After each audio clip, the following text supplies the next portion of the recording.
Mamma I am playing near the tree. पास में खेल रहा हूँ, जैसे ये पेड़ है और इसके पास में मैं खेल रहा हूँ। I am sitting beside the tree. अब बिसाइड क्या हो गया बेटा? बिल्कुल पास में मैं बैठा हूँ। I am sitting, where are you? I am sitting beside the tree. Tree के पास में बैठा हूँ। तो आपको क्या फायदा हो गया? बिसाइड का मतलब भी समझ आ गया कि बिल्कुल बगल में। बिसाइड मतलब बगल में, और बाय का मतलब भी बगल में था। I am sitting by the tree, पास में बैठा हूँ मतलब बगल में। Like you are sitting beside ज्ञान इज सिटिंग बिसाइड मनुष्य और बाय मनुष्य, पास में, बगल में। बगल की बात होती है जब बगल में कोई बैठा हो। तो this way, in A funny way और in an interesting way, I am teaching you how to use preposition in day to day. Making this picture, so my art is not that good. So behind the tree, very interesting. अगर कोई बच्चा hide and seek खेल रहा है तो हम कहते हैं अरे वो पेड़ के पीछे छुपा हुआ है ना? He is behind the tree. बात आ रही है समझ में? पीछे कोई भी चीज़ पेड़ के पीछे है या दीवार के पीछे, किसी के पीछे है, तो पीछे का मतलब behind बता रही है।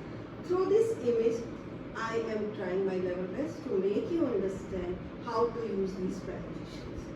Down the tree, ठीक है? Monkey jumped down the tree. कूद गया, नीचे कूद गया। ट्री पर था और नीचे कूद गया।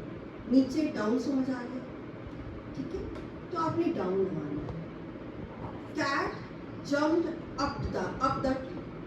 अप मतलब ऊपर, उसने जंप किया ट्री के ऊपर, ठीक है? और फ्रॉम द ट्री, जैसे आप कहते हो mango, mango fell from the tree. अब ये फ्रॉम क्यों आया?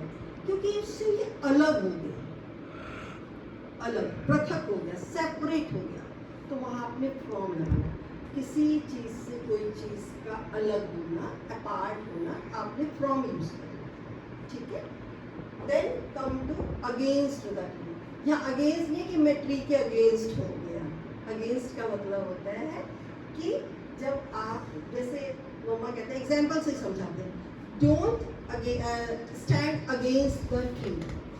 ट्री के साथ चिपक के मत खड़े हो, your uniform will get dirty.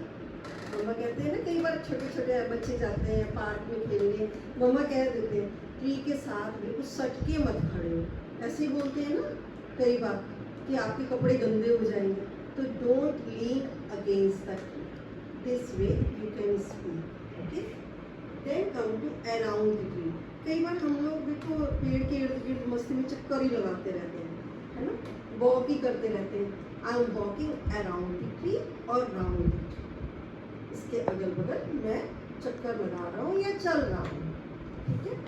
और I am walking around the garden भी, अगर वहाँ पर भी अराउंड आप घूम रहे हो ना, तब भी आप अराउंड या राउंड यूज कर सकते हो। I am speaking in Hindi as well in native language so that you may understand clearly how to use these prepositions. And one more, I haven't mentioned over there. Okay, so here I am writing over. Over होता है बेटा, something is in motion.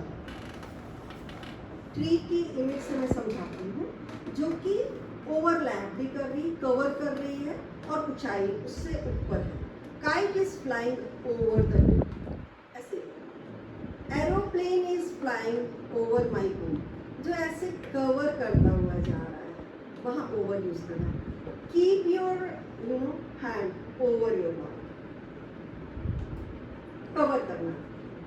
Put blanket over the child, child को जो cover कर रहे हैं, सो रहा है बच्चा, उसके ऊपर ब्लैंकेट डाल। ओवर, ऑन में, ऑन पता क्या होता है? Keep finger on your mouth. Surface हो गया लेग, उसके ऊपर आपने finger. You haven't covered your mouth.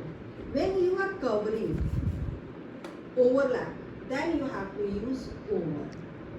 Clear? अब एक और चीज, above, A B O, above। above मतलब बेटा ऊपर, सिर्फ ऊपर है। This chandelier is above you guys, ऊपर है, बस ऊपर है। moon is shining above the tree. Got this?